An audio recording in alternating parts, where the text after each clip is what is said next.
قل بفضل اللہ وبرحمتہ فبذالک فلیفرحوا ھو خیر مما یجمعون۔ اللہ رب العزت قرآن پاک کے اندر ارشاد فرماتے ہیں کہ محبوب آپ اپنے غلاموں سے فرما دیجئے کہ جب بھی تمہیں اللہ کا کوئی فضل ملے، اللہ کی کوئی رحمت ملے تو اس پہ خوشیاں منایا کرو۔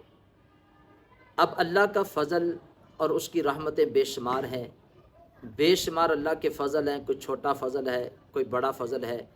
ہم اللہ رب العزت کی بارگاہ میں دعا کرتے ہیں، اللہ رب العزت کی بارگاہ سے پوچھتے ہیں یا اللہ تو خود ہمیں بتا کہ تیرا سب سے بڑا فضل کون سا ہے۔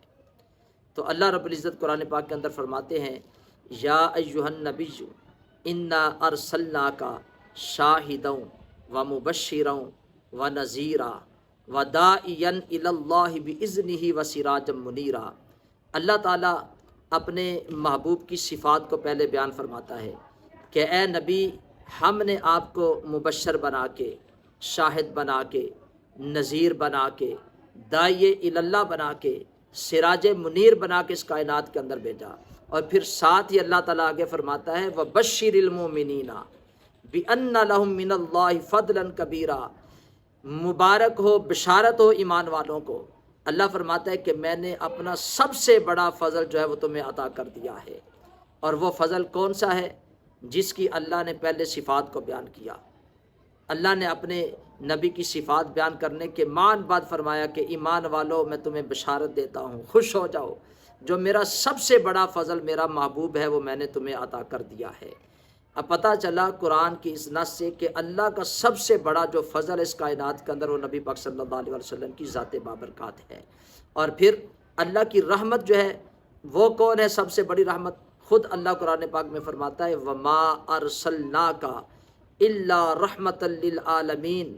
اے محبوب ہم نے آپ کو تمام جہانوں کے لیے رحمت بنا کے بھیج دیا ہے۔ تو پتہ چلا کہ اس کائنات کے اندر سب سے بڑا جو اللہ کا فضل ہے وہ بھی نبی پاک صلی اللہ علیہ وسلم کی ذات بابرکات ہے، اور جو سب سے بڑی رحمت ہے وہ بھی نبی پاک صلی اللہ علیہ وسلم کی ذات بابرکات ہے۔ تو اللہ تعالیٰ نے خود قرآن پاک کے اندر فرما دیا کہ جب تمہیں میرا فضل ملے یا میری رحمت ملے تو تم اس کے اوپر خوشیاں منایا کرو۔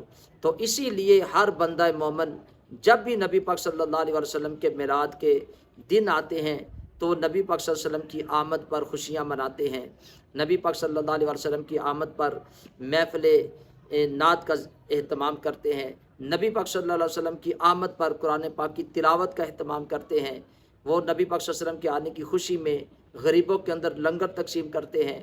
تو یہ سارا اہتمام جو ہوتا ہے تو ایمان والے اللہ کے اس فضل پر، اس رحمت پر اللہ کا شکر ادا کرنے کے لیے کرتے ہیں۔ تو اللہ تعالی ہمیں بھی نبی پاک صلی اللہ علیہ وسلم کی سچی غلامی، محبت، اس میلاد والے نبی کی سنت کے اوپر چلنے کی اللہ ہمیں بھی توفیق عطا فرمائے۔ اللہ ہم سب کا ناصر ہو۔